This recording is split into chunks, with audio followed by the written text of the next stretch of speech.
Yo soy Cristian Cambronero, soy periodista independiente, estratega de comunicación y emprendedor. Toda la vida he producido contenidos digitales y siempre quise tener un programa de entrevistas incisivas y confrontativas, pero este no es. Esto es Animal con Palabras, pretende ser un podcast de conversaciones sinceras y no mucho más. Este podcast ocurre gracias a la gentileza de la agencia digital Noise Centralamérica. En este episodio número 1 converso con Rodolfo Pizar Rocafort, ex candidato presidencial de la Unidad Social Cristiana, que en esta segunda ronda se ha sumado a las filas de Carlos Alvarado para conformar lo que han llamado un gobierno nacional. Empezamos. Animal con Palabras.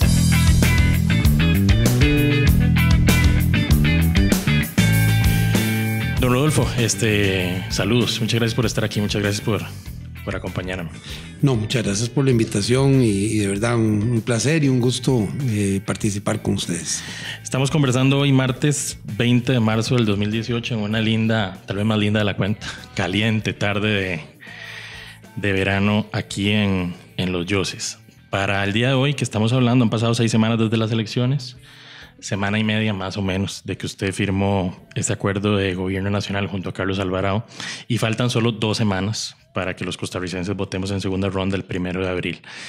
¿Cómo le va por estos días a usted? ¿Cómo anda? Bien, muy contento por el acuerdo, muy contento porque creo que están resumidos ahí los elementos fundamentales para sacar adelante este país, para sacarlo bien en todos los campos, desde el campo de la ética, la moral, la defensa de la familia, pero también los temas económicos, sociales, la educación, la salud, la caja, la infraestructura, la seguridad ciudadana, la reforma del Estado, la política internacional, los temas ambientales, los temas que interesan a los agricultores. A mí me parece que esos 95 acuerdos concretos resume muy bien la guía de trabajo para un futuro gobierno nacional bajo la presidencia de don Carlos Alvarado. En esto, como he dicho en otras ocasiones, se necesita primero tener una buena partitura, saber qué vamos a tocar. Salvo que fuéramos jazzistas, creo que es importante saber cuál es la melodía. Y luego tener el mejor director de orquesta. Yo creo que don Carlos Alvarado, a pesar de su juventud, o gracias a su juventud, puede ser un magnífico director de orquesta que entiende pues, las preocupaciones de una nueva generación, pero también entiende las preocupaciones de una generación que sigue queriendo aportarle a este país. Y al mismo tiempo encontrar los mejores músicos. Ahí de lo que se trata es de ensamblar bien la orquesta, digamos. Están los músicos del PAC, están los músicos que vienen de Liberación Nacional, los músicos que vienen de la Unidad Social Cristiana, los músicos que no vienen de ningún partido, pero que quieren tocar esa misma melodía y quieren trabajar por Costa Rica. Me llama mucho la atención que lo he visto usted realmente metido de cabeza en la campaña. No sé si es la percepción de la mayoría de los costarricenses, pero generalmente en este tipo de acuerdos uno pensaría que es poner la firma y no comprometerse demasiado. Usted dijo a principios de año que usted estaba preparado para la primera ronda, estaba preparado para la segunda ronda y para los penales si hacía falta. ¿Usted desde antes se veía involucrado en una eventual campaña de segunda ronda no siendo usted el candidato? No. ¿Eso lo había pensado? No. Es verdad que yo tenía una buena relación durante la campaña con don Carlos Alvarado, pero más allá del respeto que pueden tener 2 candidatos. De hecho, en alguna entrevista yo había dicho que a mí me gustaría que me acompañara en el gobierno y él en alguna entrevista por aparte, probablemente sin que nos diéramos cuenta, dijo algo parecido. De manera que eso ayudaba a construir una agenda. Una agenda común no es la imposición de un punto de vista, es encontrar lo que nos une, no lo que nos separa. No, yo no me veía involucrado en la segunda ronda si no fuera el candidato, pero yo creo que el país tiene problemas muy serios y es importante que en estas elecciones el país no pierda el rumbo que nos puede poner en la ruta del futuro o nos puede poner en una ruta diferente. Antes de la elección del 2014, La Nación le había dedicado un perfil a los candidatos. Usted le había dicho al periodista, mi estimado Víctor Fernández, esta frase. Usted dijo: yo me veo ganando las elecciones, pero no a cualquier precio. Tengo que hacer una campaña para ganar, pero no a costa de que el camino me impida hacer un buen gobierno. Eso era cuando usted era el candidato. ¿A usted no le asusta, no le da un poco de vértigo comprometerse, hacer campaña ahora para que alguien más gobierne? Pues vértigo siempre da, sea uno el candidato o no lo sea. Por supuesto que uno asume cualquier responsabilidad en la vida con cierto temor, pero que no es miedo, es temor, si usted quiere, en el sentido bíblico. Es decir, una responsabilidad, un peso en la espalda, y usted tiene que pensar todos los días, bueno, si lo hago bien, si el pueblo en el que yo estoy tratando de ayudar entenderá las reformas que son necesarias, si yo seré la mejor persona para hacerlo. Ese cierto temor es incluso necesario. Yo dudaría de alguien que no tuviera temor frente a un reto. La valentía no es la falta de miedo o la falta de temor, es sobreponerse al temor. Y yo creo que en este caso he asumido este reto, digamos, con valentía, sobreponiéndome a los temores naturales del ser humano y sobreponiéndome a los temores naturales de una campaña política. Yo tengo confianza en que don Carlos Alvarado no solo puede ser un buen presidente, sino que va a cumplir los acuerdos, porque va en ello su mejor carta para gobernar bien. El país se enfrenta a problemas fiscales muy serios, hay lujos que no se puede dar un presidente, más allá de sus propias tesis. Uno sabe que al final tiene que construir tesis que puedan desarrollarse en el Ejecutivo y cuando necesiten apoyo legislativo, que puedan construirse con mayorías que no se tienen, y que entonces se requiere un gran esfuerzo de entendimiento, de negociación. Y si uno no es capaz de hacerlo en la campaña, es muy difícil hacerlo después en el gobierno. Es verdad que en el gobierno hay que hacerlo muchas veces, pero es un buen síntoma que uno se pueda poner de acuerdo en temas difíciles en campaña, porque eso, digamos, vislumbra que en el gobierno se tiene esa vocación de encontrar acuerdos, ya no conmigo, con el país.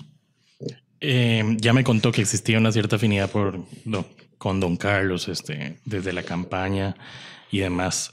Cuando usted ha explicado por qué se termina decantando por Carlos Alvarado en esta disyuntiva que nos presenta la segunda ronda, usted ha dicho que, ustedes articularon una propuesta, se la enviaron a ambos candidatos, esperaron una respuesta. Yo la envié a los dos. Usted recibió una respuesta de parte del equipo de don Carlos.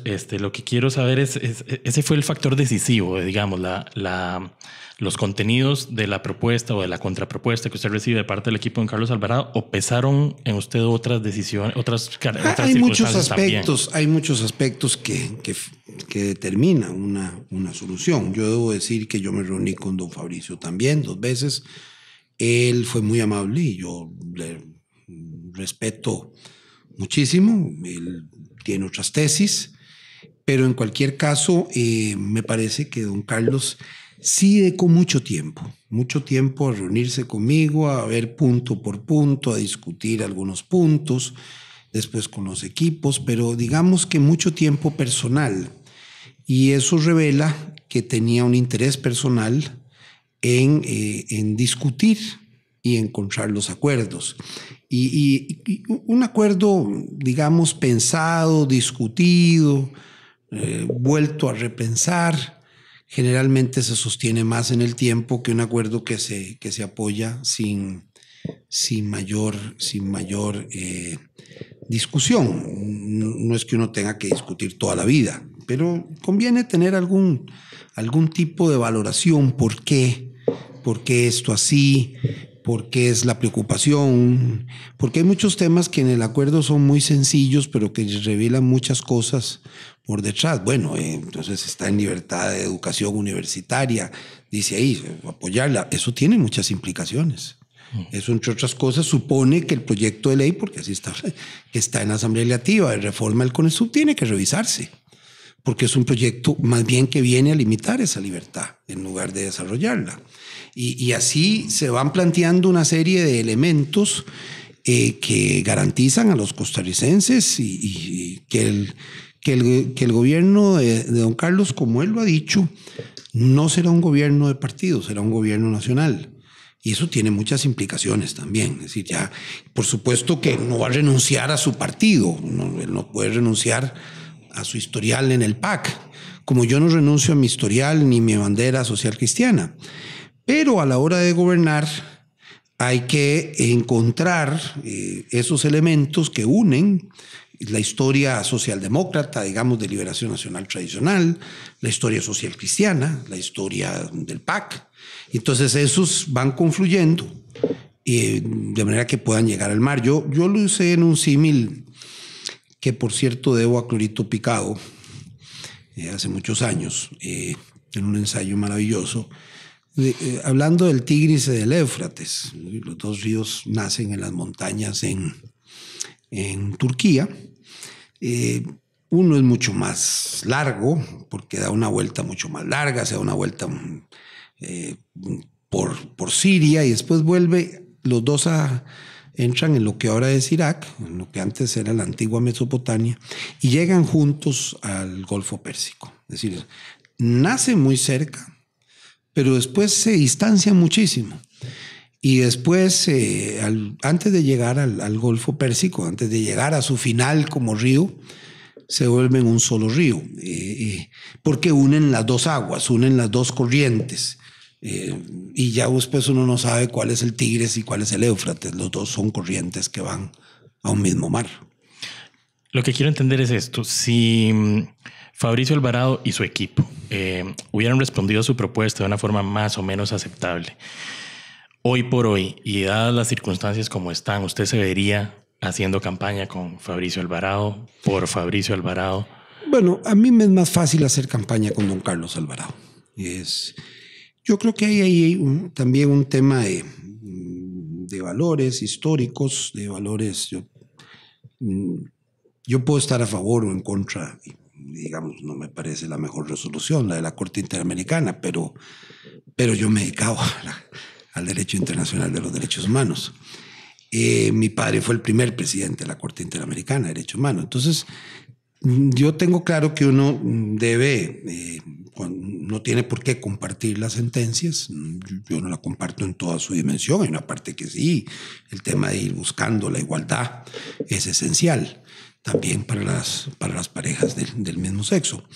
Lo único es que yo sigo pensando que la fórmula, como en Europa, puede ser una ley de unión civil, como yo creo, y el matrimonio dejarlo entre hombre y mujer. Don Carlos ahí tiene pues, una posición un tanto divergente. A mí me parece que no es tan sustantiva, pero bueno, hay una diferencia. Pero uno puede discutir las sentencias. Pero uno sabe que tiene que trabajar dentro del derecho, no al margen del derecho, y menos al margen del derecho internacional. La fuerza de un país sin ejército, la fuerza de un país pequeño, depende de su respeto al derecho internacional. Uno puede ir a convencer de que una ley de unión civil, por ejemplo, que es lo que nosotros planteamos en un acuerdo, por lo menos es así. Nosotros, me refiero a quien les habla, uno puede ir a convencer que una ley de unión civil garantiza esa igualdad. Bueno, la Corte puede después, cuando ya en un caso concreto puede determinar sí o no.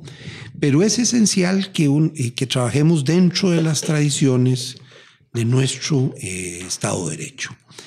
Yo, en general, también debo decirlo, también con transparencia, y en eso no quiero tener ánimo crítico con don Fabricio, pero yo creo que los partidos no deben ser partidos religiosos. Vea que el Partido Social Cristiano tiene una filosofía social cristiana, pero es evidentemente no confesional. Y nació para ser no confesional. En esa línea, don Rodolfo, le quiero contar algo, pero primero le pregunto, ¿usted se considera un político, una persona conservadora? Mire, yo tengo un libro que se llama Seguridad Social no es vetera. Eso lo que significa es cambia pero permanece. Siempre un pie en la historia y en la tradición y un pie en el futuro. Eso significa que para una persona muy conservadora o conservadora probablemente no lo soy. Para una persona que llaman ahora progresista, probablemente soy conservador. A mí las etiquetas siempre me han importado muy poco. Me parece que lo que importa es, digamos, el contenido. Desde esa perspectiva, para decirlo, de cambia pero permanece, que por cierto era el logo era una guía que usaba Monseñor Sanabria, igual Monseñor Rodríguez, de cambia pero permanece. Siempre un pie en la historia, siempre un pie en lo que nos ha legado la tradición y un pie en lo que en la tarea que nos toca por delante, que hay que cambiar. O sea, siempre tengo una vocación de cambio, entonces no puedo ser conservador. En algunos países se podría llamar liberal, digamos. En otros países pues se puede llamar progresista. Por eso no creo que me pueda encasillar bien en cualquiera de las dos definiciones históricas de qué es conservador y qué es A mí me parece que porque, para poner un ejemplo, en la Revolución Francesa,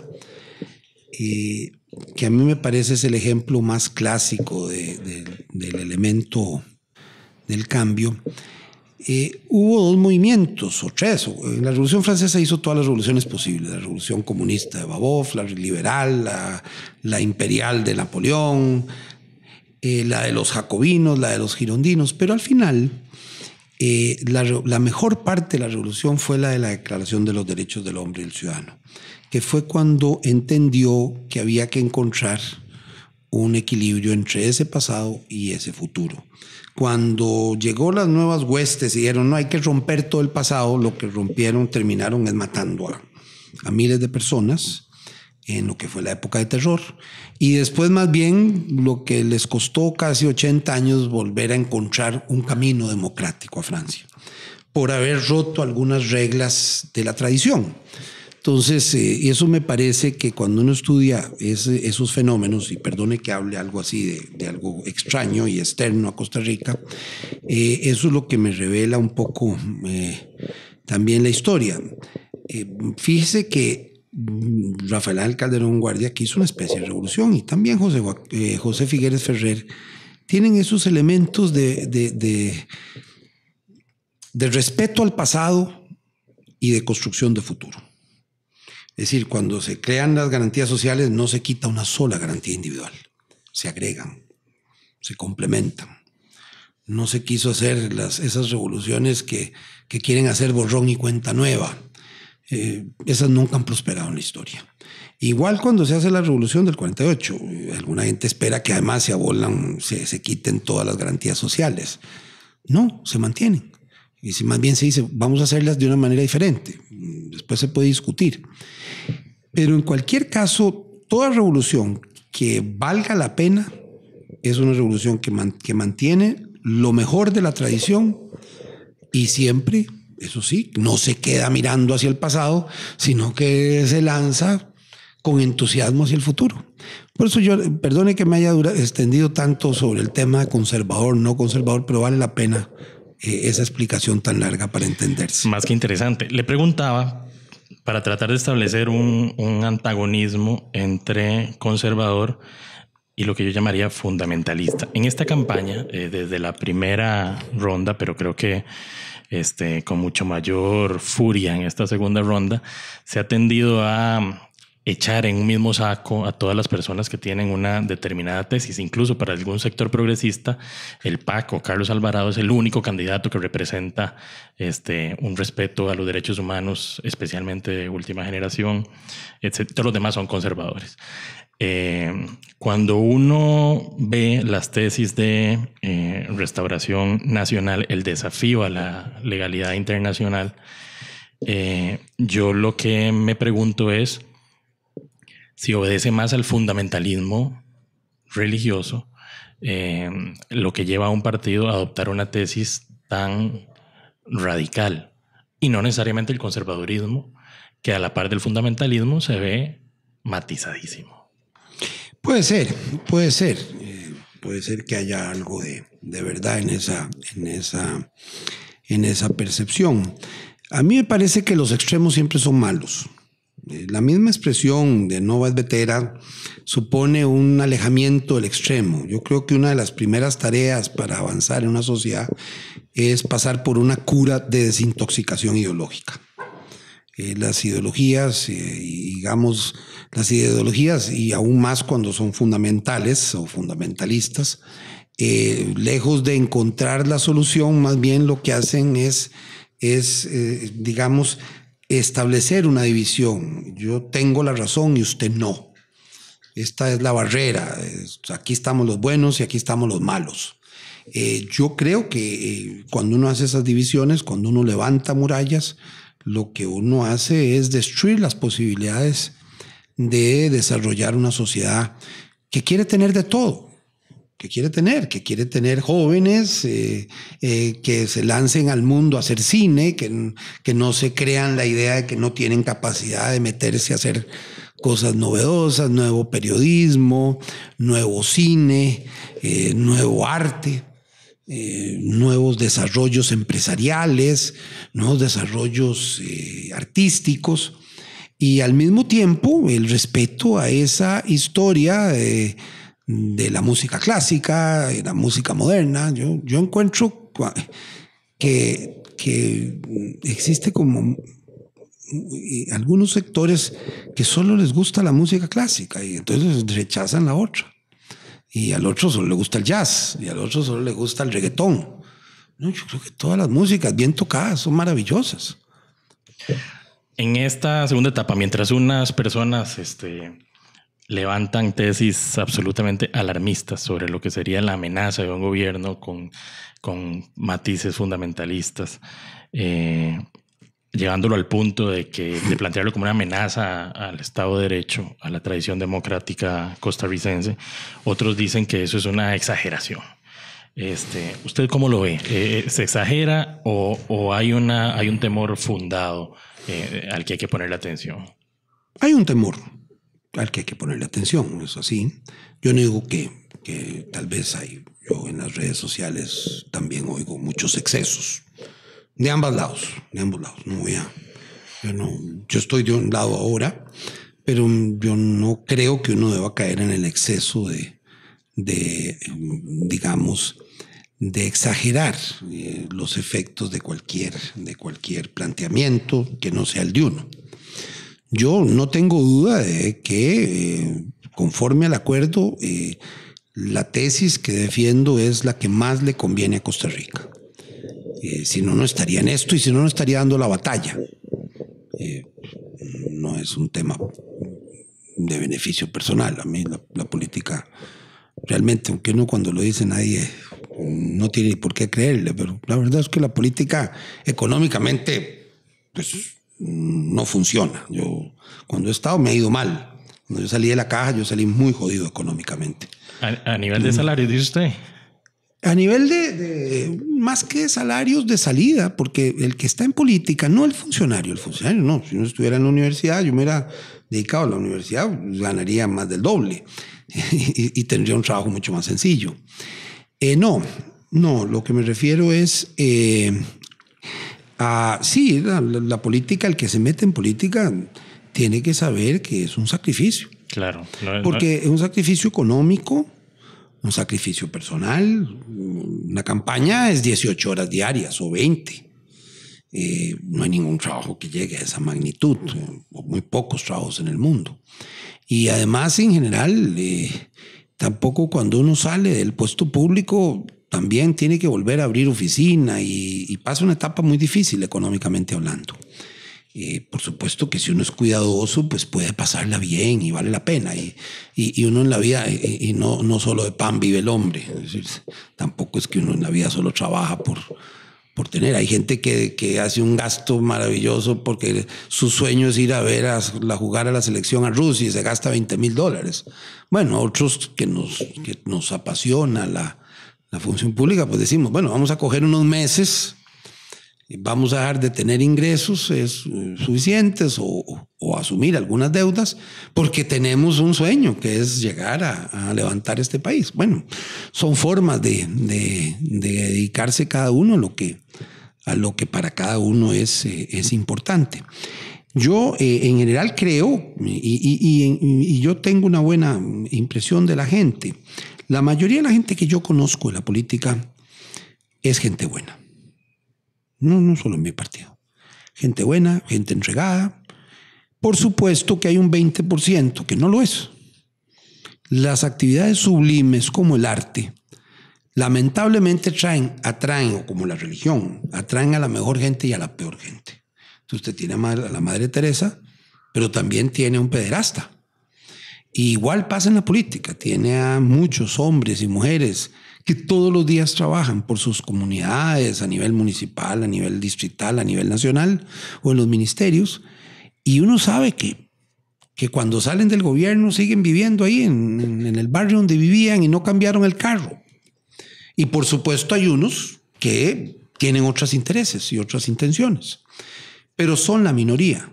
Y es bueno decirlo, porque la verdad que hay una tendencia a creer que como en las noticias salen las peores cosas del ser humano, eso no debe hacernos olvidar que la mayoría de los hombres no le pegan a las mujeres, que la mayoría de los maridos no matan a sus esposas ni las violan. Aunque hay unos que lo hacen y obviamente se tiene que aplicar todo el peso de la ley porque son gente que no debe. Igual en la política hay unos choriceros y hay unos, pero no son la mayoría. Ya vamos a hablar de esas motivaciones para comerse una bronca como esta que usted se está comiendo. Esto es Animal con Palabras. Este es el episodio 01 de este podcast. Me acompaña don Rodolfo Pisa. Animal con Palabras. Don Rodolfo, cuando se habla de un gobierno nacional, uno pensaría, bueno, yo lo asumo así, que se ha contemplado qué rol jugarían en ese gobierno quienes hoy son adversarios, porque si no, no sería un gobierno nacional. ¿Lo han pensado? ¿Usted lo ha hablado con don Carlos? ¿Cómo lo han imaginado? Bueno, yo he hablado, al final la decisión tiene que ser de don Carlos, pero yo sí creo que hay que incorporar personas que vienen de Liberación Nacional, que vienen de la Unidad Social Cristiana, que no vienen de ningún partido político, o vienen incluso del Frente Amplio, o del PACE, o de Nueva Generación. A mí me parece que hay gente muy, muy buena, o del Libertario, que en algún momento estuvieron. Gente muy, muy buena, que puede aportar muchísimo y que no es disonante y que está dispuesto a tocar la misma partitura. Porque, por ejemplo, de pronto en un partido hay 2 o 3 personas muy buenas en el tema ambiental. Y voy a ponerle, yo por ejemplo, yo me siento cercano, digamos, a Carlos Manuel Rodríguez, que fue ministro y viceministro del Ambiente, o a Mónica Araya, la de Ambiental, que fue compañera, candidata a la vicepresidencia conmigo en la primera etapa en el año 2013-2014. Después ella decidió no seguir en política. Pero bueno, yo creo que hay otras personas. En el PAC conozco gente que tiene unos compromisos muy importantes.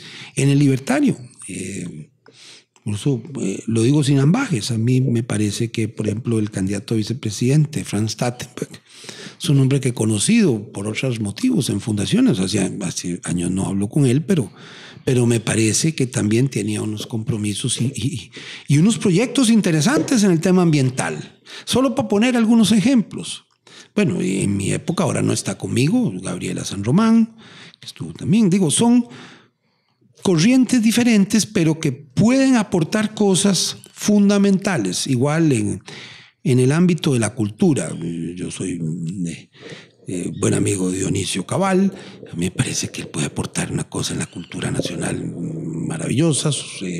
Me parece que María Lourdes Cortés, que bueno, tuve el honor de que me acompañara y que participara en la presentación de un libro mío, que siendo que es de origen liberacionista o figuerista por su tradición familiar.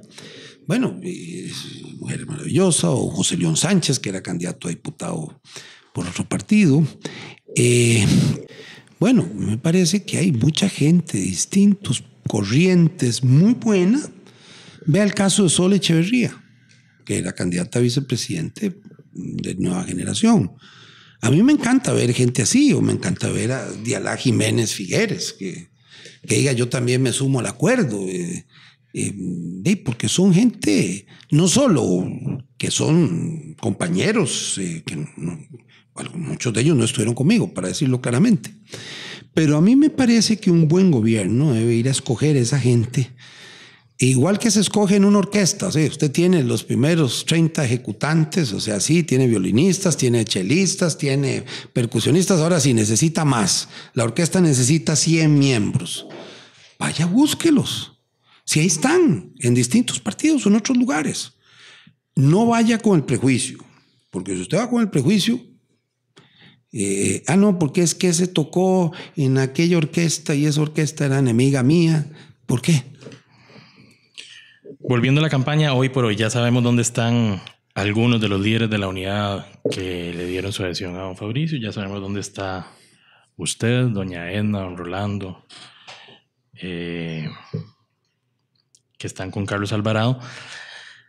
La pregunta es: ¿dónde estarán los votantes de la Unidad Social Cristiana? ¿Cuál es su pálpito? Bueno, tenemos algunas pistas a partir de... Yo no tengo ninguna duda que la grandísima mayoría están con Carlos Alvarado en este momento. Están con nosotros. No tengo duda. No solo por una percepción. Yo antes de firmar fui a hablar con muchos dirigentes en Limón, en Guanacaste, zona norte, zona sur, Punta Arenas, también en la zona de Alajuela y Heredia. Y tengo la convicción de que la grandísima mayoría de los dirigentes de base social cristianos están con el acuerdo y están con Carlos Alvarado. ¿Cómo? Además lo dicen las encuestas, quiero decir. Sí, eso era lo que le iba a mencionar, que la encuesta del CIEP le da una mayoría de adhesión de socialcristianos a don Carlos Alvarado, al menos hasta la semana pasada. Si don Carlos Alvarado gana la presidencia el 1 de abril y el gobierno, ¿cómo se va a concretar esa hoja de ruta que ustedes firmaron en conjunto en el día a día de la administración Alvarado? Bueno, él tendrá que tomar la decisión. Al fin y al cabo, él será el presidente de la República y él deberá escoger a la mejor gente para cumplir cada una de las tareas. Ahí lo fundamental es que es tener la gente que esté comprometida con las cosas que están puestas ahí. ¿Cómo vamos a llegar a los 300,000 costarricenses que aprendan inglés para trabajar también en inglés? ¿Cómo vamos a lograr llegar a 40,000 soluciones de vivienda por año? ¿Cómo vamos a atender 25 cuellos de botella por año? ¿Cómo vamos a avanzar en el tren? ¿Cómo vamos a hacer avanzar en el metro? ¿Cómo vamos a cumplir cada una de las metas? ¿Cómo vamos a bajar 10% las listas de espera en la caja por año? ¿Cómo vamos a aumentar 4%, por ejemplo, las cirugías cada año? Eso requiere un gran esfuerzo y requiere un gran seguimiento. Los mexicanos dicen que orden dada y no supervisada vale una chingada. Entonces sí, claro, también hay que supervisar que las cosas se ocurran. ¿Qué rol se ve usted jugando en esa administración 2018-2022? Yo espero apoyar en lo que se pueda, y si hay la mejor gente que lo puede acompañar y cumplir esas metas en todos esos campos, yo me sentiría muy contento y podría perfectamente no tener que asumir ningún compromiso. Don Rodolfo, se ha especulado un montón sobre que usted pidió ocupar algún puesto en particular. Lo han puesto de canciller, lo han puesto de ministro de la presidencia. La República prácticamente afirmó que usted va a ser ministro de la presidencia. ¿Qué hay de cierto en esas? Bueno, unos días antes habían dicho que iba a la caja y unos días antes habían dicho que iba a ser embajador y otros días antes dijeron que era ministro de Relaciones Exteriores. A mí me pasa un poco como con el apellido. Yo soy Pieza Rocafort, que es apellido catalán, el de mi madre, que es lo que significa es Rocafuerte. Entonces, bueno, empezamos tal vez por Rockefeller, después quesos Roquefort y después terminamos Rocafort y aquí pronto terminamos en Rocafuerte. Digamos, yo no sé en qué, pero no he conversado específicamente. Pero usted entiende que se especule. Voy a usar una frase suya que además me parece una frase maravillosa. Usted entenderá que la gente pueda pensar que usted se está haciendo la vaca muerta para comerse al sopilote vivo una vez que sea en gobierno. No lo hago. No se ha negociado nada. Usted no está contando con... Yo sí espero, y así lo he conversado con don Carlos, que él debe incorporar, y así fue uno de los temas planteados, para que haya un buen gobierno nacional tiene que haber gente, mucha gente, que no sea de su partido, tiene que ser de distintos partidos y ojalá también del mío, igual de otros. Eso es esencial y en eso sí está conversado. ¿Cuánta? ¿Cómo? ¿Dónde? Eso no está conversado. O si lo incluye usted. O si me incluye a mí, no.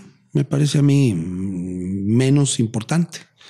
A mí me interesa saber que el que está en infraestructura de verdad, los que están en infraestructura de verdad tienen la capacidad para llevar adelante las metas. Que los que estén en vivienda y desarrollo urbano tienen la capacidad para hacerlo. Que los que estén en la caja tienen la capacidad para hacerlo. Y el compromiso y la capacidad. Porque a veces hay personas que tienen el compromiso, pero no tienen la capacidad. Y hay otros que tienen la capacidad, pero no tienen el mismo compromiso con unas metas de gobierno. Me parece que eso es esencial. Eso sí es esencial, pero no, en lo personal no. Don Rodolfo, a nivel personal, me gustaría escucharlo. Es difícil haber luchado uno por una meta nada menos que la presidencia de la República y después cambiar el cassette después de una elección y empezar a luchar por esa misma meta, pero a favor de alguien más, para que sea alguien más el que ocupe ese puesto. ¿Cómo se baja ese trago? Yo no lo veo difícil. A mí me interesa. Es decir, yo voy a una campaña porque quiero hacer unas cosas, porque tengo unos compromisos en el buen sentido de la palabra, con un país, con unas metas. Y por tanto, a mí me apasiona que esas metas se lleven adelante, no necesariamente que yo las lleve adelante. Si logro que esas cosas que creo que son buenas se puedan hacer, yo seré el más feliz del mundo, aunque no me toque a mí hacerlas. Le voy a decir a usted que las encuestas son como el perfume, que reflejan el olor del momento, pero que se disipan muy rápido. ¿Cómo ve la cosa a 2 semanas de la elección usted, con base en las encuestas y con base en lo que usted percibe de su actividad en la campaña? Yo siento que ha habido un buen crecimiento de don Carlos Alvarado en las últimas semanas. Creo que eso se va a notar el día de las elecciones, el primero de abril. Por supuesto que hay que trabajar mucho, no hay nada garantizado. Yo veo las encuestas a veces muy, muy cambiantes. Me parece que yo tengo 2 en que está adelante don Carlos, tengo 2 donde está adelante don Fabricio. Me parece que al final muy probablemente el costarricense es muy inteligente y está esperando a tomar su decisión o no contar exactamente cuál es su decisión, sino hasta el final. Y los que dicen que hoy se inclinan por uno, no necesariamente el día de las elecciones votan por eso, porque la gente cree que lo que hay que hacer es atender a los indecisos. No, a todos. Porque hoy unos pueden estar decididos por un candidato y mañana por otro. Si usted ve la encuesta de la UCR, por ejemplo, la de la 2014 y la de 2018, que fueron siguiendo a cientos de personas, y un estudio que hizo el Estado de la Nación en el 2014, cómo fue siguiendo a los votantes. El panel. Al panel. Y cómo al final, va cambiando su intención de voto. La gente lo que hace es cambiar de voto. Porque al final la gente lo que quiere es, en su conciencia, al final dice, bueno, ¿qué creo que es lo mejor? Y de pronto alguien les conversa y les dice, mire, es que tal está proponiendo lo que usted quiere. Ah, hombre, entonces voy con él. Y después, Pero mire, el otro está proponiendo también eso, pero además tiene estas otras cosas. Bueno, pues entonces déjeme escuchar el planteamiento. Eso revela mucha inteligencia. Ningún costarricense está marcado. Todo costarricense tiene su libertad de conciencia, su libertad de decisión, y estoy seguro que toma la decisión, digamos, con cierta emoción. La política también es emoción, no solo razón, pero también con razón. Tiene preocupaciones, ¿verdad? Es verdad que hay una preocupación grande en Costa Rica por el tema de la familia, pero eso está presente. Por eso en el acuerdo hay elementos muy importantes sobre ese tema. Pero al final también la gente piensa, bueno, ¿y cómo vamos a comer? ¿Y cómo vamos a encontrar empleo? ¿Cómo vamos a enfrentar cómo vamos a evitar una crisis económica? Incluso los empleados públicos pueden decir, hombre, a mí me gustaría que cada año me sigan levantando y elevando el sueldo, pero tal vez ahora mi principal preocupación es evitar una crisis económica y que yo no pierda mis derechos adquiridos. Ya tal vez yo puedo y deberían decir, bueno, voy a esperar un buen rato para poder volver a levantar. Yo fui empleado público en una época de crisis. Yo trabajaba en la Asamblea Legislativa, yo en ese momento en servicios técnicos. Yo ganaba en esa época, era un muy buen sueldo, $900, es como decir ahora 3,000. Y de pronto, un año después, ganaba 300. Había pasado de 8,000 colones a 12,000 colones. Pero 12,000 colones, un año después, eran $300. Y un año antes, 8,000 colones eran $900. Entonces, ahí la clave es cómo enfrentar una crisis económica. Eso es devastador. Los más jóvenes no lo entienden porque tal vez no lo vivieron en carne propia, pero en esa época se pasó de 25% a 50% de pobreza en apenas 2 años. Ningún programa social sostiene una crisis económica.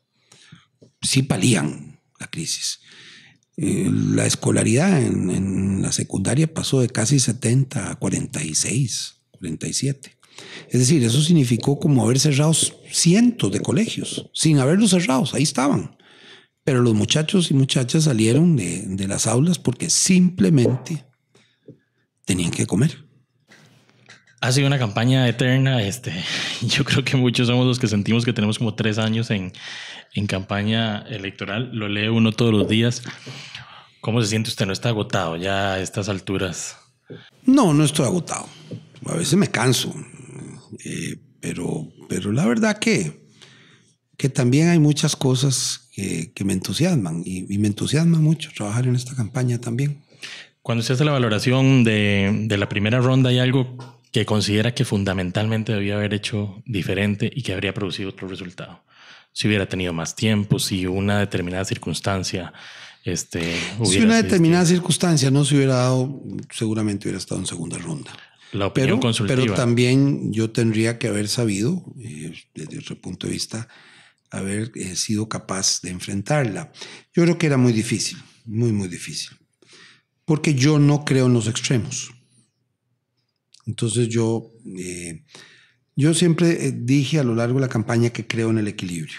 Muchos analistas dijeron durante la primera ronda que en un panorama de extremos, de un extremo ultraconservador y un extremo abiertamente progresista, la gente se podía inclinar al centro y usted de alguna forma representaba ese centro. De hecho, yo recuerdo haber escrito 2 días antes de las elecciones que la percepción, al menos aquí en el área metropolitana, era de un muy fuerte crecimiento de la unidad social cristiana. El Peace Attack, dijimos, porque se sentía en las calles que algo estaba pasando y que de un día para otro la presencia social cristiana era bien importante. Parecía que usted iba a dar un susto. Bueno, yo no creo que un susto hubiera sido una gran cosa, pero en cualquier caso, no. Lo que pasa es que también es verdad que hay el fenómeno de la burbuja. Llámesele como se le llame. Yo no soy tan ingenuo para vivir en la burbuja, ¿va? Porque yo También viajo a las comunidades. En las comunidades fuera del Valle Central había mucha preocupación por el tema de la resolución de la Corte Interamericana. Ese era un tema vigente. En algún momento contaré algunas cosas que me dijo algún campesino de una manera tan fuerte, tan radical, que y delante de 100 personas y con una convicción tal que es algo para recordar que el momento que se vivía en ese momento. Y eso fue pocos días antes de las elecciones. No, nosotros sí subimos muy sustantivamente en sectores donde antes en la unidad no tenía ninguna opción, ¿verdad? En las áreas metropolitanas, en Heredia, en San José, nos fue muy bien. Más del 18% sacamos en esas provincias. En las zonas, en lo que se llama, según las encuestas, los que tienen estudios universitarios también, nos fue muy bien. Debo decir que nosotros hacemos 2 encuestas en que fuimos los primeros en clase media que no trabaja en el gobierno. Si incorporamos la que trabaja en el gobierno, ya no quedamos de primero, aunque también nos fue bien, pero digamos quedamos de primero entre clase media no gubernamental. Bueno, eso fue un cambio. Nosotros logramos tener un apoyo que era uno de los objetivos en la juventud. El partido se nos estaba haciendo viejo, ya no solo porque nosotros nos hacemos, sino yo tengo que también el deber de darle a una nueva generación decir, bueno, ahora sí, yo estoy en esta etapa, pero después vienen ustedes y a ustedes les toca de nuevo levantar al país, sacar adelante el país. Yo soy un creyente. Los jóvenes son mejores que nosotros, mucho mejores. Se educaron más, están más conectados con el mundo, con lo que pasa fuera del país, son más tecnológicos. Tuvieron mucho menos desnutrición, tuvieron más oportunidades. Tuvieron más oportunidades de estudio, más oportunidades económicas, aunque parezca extraño, porque al mismo tiempo el joven dice, güey, pucha, ese carajo dice eso, pero no sabe lo que es no tener trabajo, tener que vivir donde mi mamá, tener que no puedo adquirir una vivienda porque antes se podía adquirir y antes se podía encontrar trabajo. Eso es verdad, pero es verdad que las oportunidades hoy son mayores, mucho mayores, por el desarrollo del mundo y del país. Entonces, ese cambio, al final, también nosotros pudimos haber dejado de percibir un movimiento, digamos, de valores, también religiosos, espirituales, como queramos llamar, donde tal vez en las bases se daba por sentado, y tal vez es una llamada de atención a los políticos, de que pongamos atención a lo que a la gente le importa y no solo lo que nosotros creemos que le debe importar. Su iniciativa, su proactividad de proponerle un acuerdo a ambos candidatos y demás, que yo se lo digo sinceramente, a mí me parece de una tremenda estatura y de un gran valor cívico. Yo lo escucho hablar y lo entiendo de usted, y me pregunto qué tan fácil o difícil fue convencer a los demás líderes socialcristianos, a las bases, de que ese era el camino correcto, de alguna forma ponerse al servicio de un gobierno nacional. No es fácil. Yo pedí incluso la convocatoria del directorio político y no voy a decir que fue fácil, no fue una reunión fácil. Había incluso una propuesta de que el partido le prohibiera al candidato. Todos podían dar su opinión, pero que el candidato no podía dar su opinión. El ex candidato. Nada menos. No, mire, eso me parece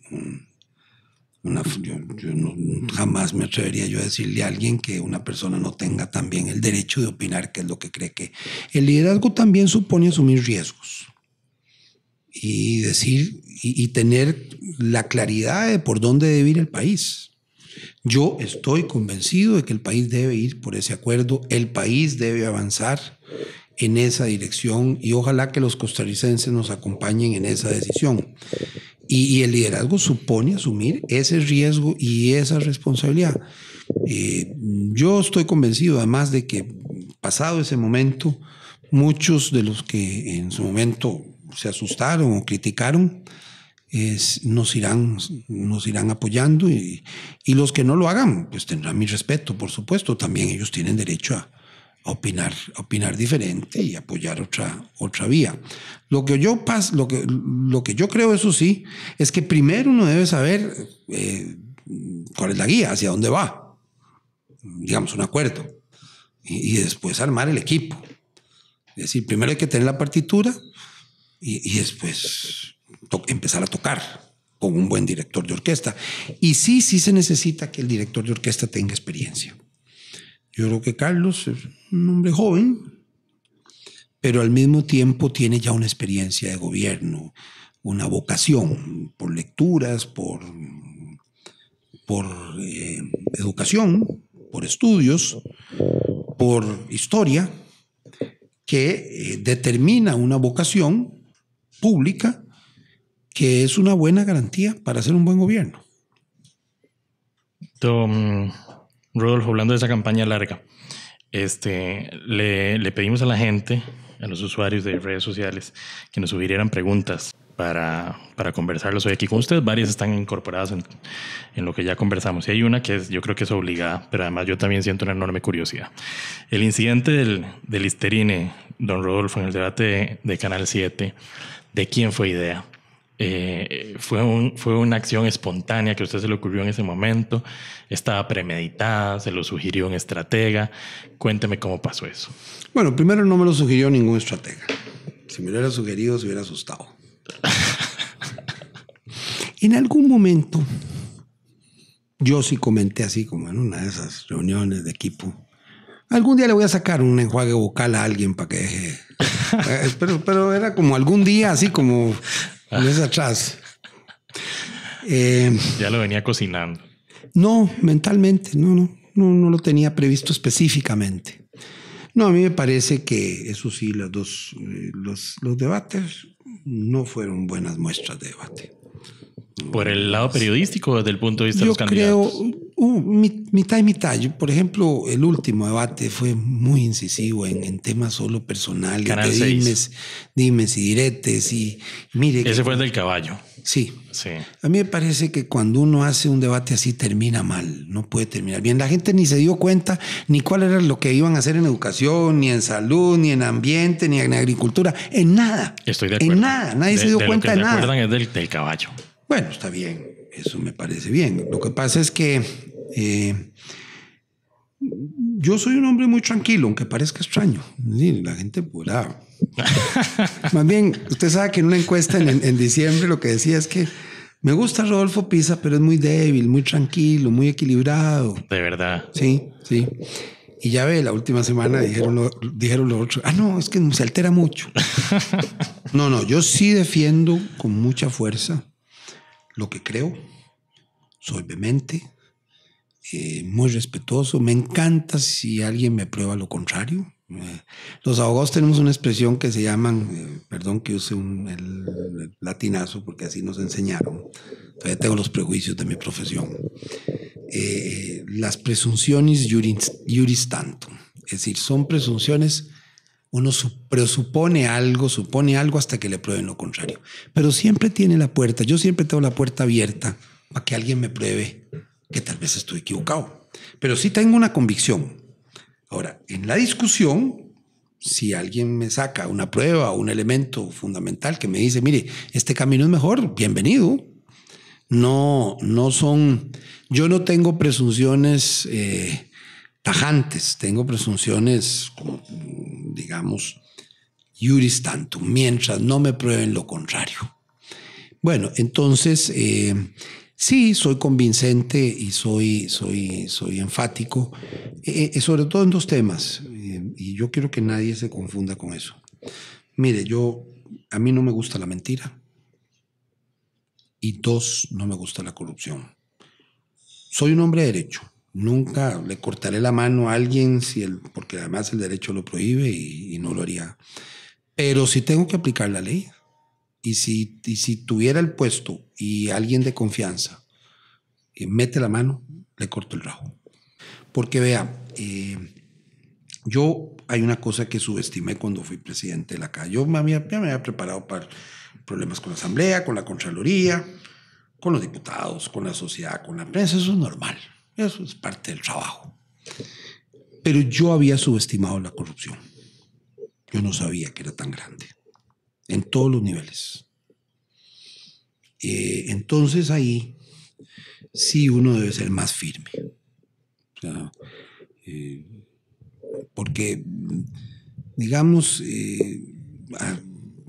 a veces uno veía que casi que le hacían el chaleco a la medida en una licitación a una persona, una empresa, hasta que venía la apelación se da uno cuenta, porque son 800 páginas y de pronto hasta que un apelante dicen, pero mire, qué raro, el vehículo que están pidiendo, el único que lo produce es este. Es un requisito que se viste de requisito, pero en el fondo es para darle un contrato a una persona, a una empresa, y no para lograr el objetivo de la función pública. Entonces sí hay que ir con el ojo abierto todos los días. Todos los días. Yo en eso, a la gente cuando me pregunta, le digo, siempre con el ojo abierto. Incluso con sus amigos.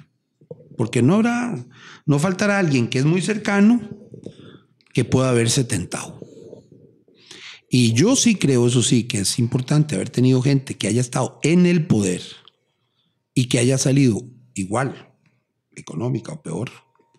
Porque entonces sí le garantiza. Porque si nunca ha estado, como si quieres conocer a Dieguito, dale un puestito. Entonces le dan y nunca le han ofrecido nada, entonces dice, es honrado. No. Yo quiero gente que le hayan ofrecido y que haya dicho que no. Esa es la gente que vale la pena en un gobierno. Y por eso sí es importante que Carlos haya ejercido 3 años de gobierno, porque uno ahí lo mide. Si él manejó los fondos de Lima, si fue presidente de Lima, si fue ministro de Trabajo, sí es importante saber qué hizo cuando tuvo poder. Muchas gracias por este rato, don Rodolfo Pisa. Muchas gracias por acompañarme en este primer episodio, nada menos que debutar con un caballero. Mucha suerte. Muchas gracias. No, hombre, muchas gracias y un honor para mí. Muchas gracias, de verdad, Cristian. Muy buena entrevista.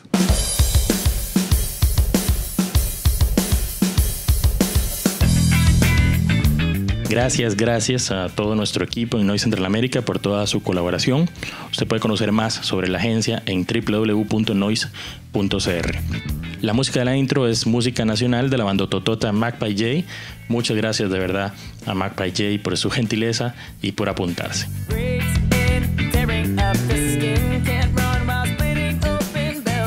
Suscríbase a este podcast utilizando la aplicación de podcast de su iPhone o su aplicación de podcast favorita para su Android. Así va a ser el primero en escuchar el próximo episodio. Pongámonos en contacto, estoy en Twitter y en Facebook como Cambronero. También puede leer lo que publico en cambronero.cr. Muchas gracias por escuchar, en serio, y chao.